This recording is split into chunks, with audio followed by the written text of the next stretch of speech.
The story begins in 2017. Four elderly best friends, Lou, Trish, Maura, and Betty, are getting ready to watch a football game. The game is between the Pittsburgh Steelers and the New England Patriots. The four women are big fans of the Patriots. Before the game starts, they all take part in a funny superstition they believe helps the Patriots win. Betty steps on a ladder, Trish reads a magazine while standing in the kitchen, Maura sips tea from her cup, and Lou knocks over a bowl of chips. They've done this many times before, and every time, the Patriots win. They do it again, and the Patriots win the game. The team moves on to the Super Bowl. The four friends cheer and shout in excitement, especially for their favorite player, the quarterback Tom Brady. Each of the women has her own story. Trish used to be in ads as a mascot when she was younger. She also wrote a romantic book about Rob Gronkowski, another Patriots player. Betty is very smart with numbers and loves math.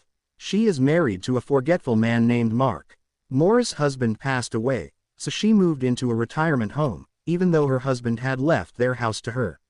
Lou had cancer many years ago but has been in remission for 16 years.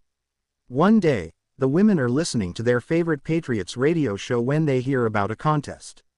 The contest gives fans a chance to win tickets to Super Bowl 51. The four friends decide to enter. They really want to go to the Super Bowl together. Maura gets help from a friend in her retirement home named Mickey. Mickey helps her make phone calls for the contest. It seems like Mickey has a crush on Maura. Lou writes a story for the contest. She explains how she and her friends started watching football many years ago. She shares that watching Tom Brady play helped her get through her chemotherapy while she was fighting cancer. Lou tells her friends the exciting news: they won the contest and are going to the Super Bowl. The women start getting ready for the trip. Betty doesn't tell her husband Mark the truth about where she is going. She keeps the trip a secret from him. When they go to pick up Maura from her retirement home, they find her sleeping deeply. Trish talks to the manager, Tony, to keep him distracted. Meanwhile, Lou and Betty, with help from Mickey, sneak upstairs to Maura's room. Together, they manage to wake her up and sneak her out without getting caught. The four friends arrive in Houston, Texas, where the Super Bowl is being held. At their hotel, they find out that their room only has 2 beds, so they will have to share. Lou receives a call from her daughter, Sarah. Sarah says the doctors have been trying to reach Lou, but she hasn't answered her phone. Lou doesn't tell Sarah that she is in Houston or why she is there. The next day, the women go to an event called the NFL Experience. There, Lou and Maura join a football throwing contest with an employee. Lou surprises everyone by throwing the ball really well.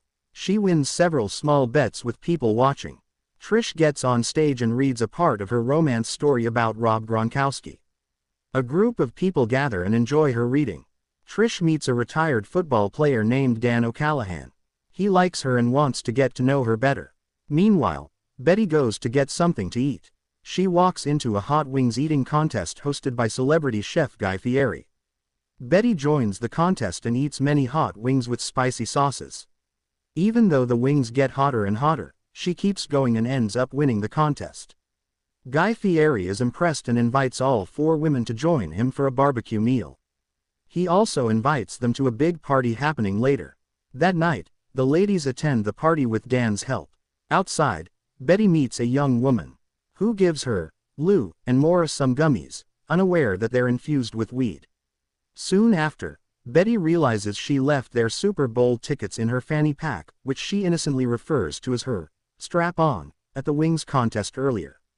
Lou goes off to find Guy, while Maura stumbles into a high-stakes poker game and joins in, surprising everyone with her incredible card skills. Meanwhile, Lou discovers Trish and Dan hooking up. She eventually rejoins Betty, who's now dancing wildly on the floor. When Sarah calls again, Lou finally comes clean about where she really is. Betty accidentally hits a younger man in the face during the party and tries to comfort him, high and confused. Trish and Lou later find Maura winning big at poker, but they're disappointed to learn the winnings go to charity, no Super Bowl ticket money. Lou, growing discouraged, vents outside while her friends try to reassure her. The next morning, the group returns to the NFL Experience to retrieve Betty's fanny pack, but the venue is closed. They split up to find another solution. Trish bumps into Nat and Pat, Alex Moffat and Rob Corddry, the hosts of their favorite sports radio show, and discovers that the real winners of the Super Bowl contest were a group of 4 guys. The Tom Brady support group, who all happen to be named Tom Brady and feel pressure to live up to the quarterback's name.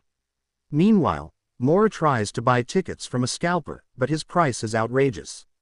Luckily, Betty runs into Guy again, and he returns her fanny pack, tickets inside. As the ladies try to enter the stadium, the head of security, Chip, delivers crushing news: their Super Bowl tickets are fake. They've been scammed. Lou reluctantly confesses that she bought the tickets online, desperate to make this trip unforgettable. She admits she's been avoiding a letter from her doctor, terrified it might confirm that her cancer has returned. Her friends are stunned but immediately rally around her. Determined not to let the trip be ruined, they search for another way inside. Just then, they spot Gugu, a fabulous and flamboyant friend Maura met at the poker game. Gugu agrees to help them sneak in by posing as backup dancers in his halftime showcase. The 4 women throw on sequined outfits and join Gugu and his dancers in a quick rehearsal and presentation. Their energy and commitment impress Chip enough to let them through. The ladies cheer as they finally make it to their seats. Dan keeps texting Trish, but she tells Betty that she plans to ghost him. After all, she's not ready to jump into another relationship after being cheated on by her ex-husband. During the game, the ladies appear on the Jumbotron, drawing Chip's attention. He starts escorting them out, until Dan steps in and invites them to his VIP hospitality box. Trish takes the opportunity to open up to Dan, explaining her fear of rushing into things again. Dan understands and tells her he's happy to take things slow. As the game goes badly for the Patriots, the ladies sneak into the coach's booth and manage to tap into Tom Brady's helmet. Lou gives an emotional speech, telling Brady how he inspired her during her cancer treatment.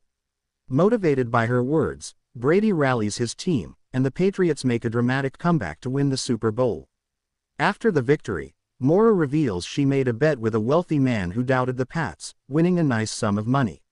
She also tells Mickey that she's ready to move out of the retirement home and invites him to visit her new place. Just when it seems like security guard Chip is going to eject the women, he surprises them by escorting them into the Patriots' locker room. There, each lady gets a special moment. Betty praises Danny Amendola for his performance. Maura compliments Julian Edelman's beard. Trish meets Rob Gronkowski, who's actually a fan of her romance novels. Lou meets Tom Brady, who thanks her for her inspiration and offers to trade jerseys with her, admiring her custom, 80 for Brady, shirt.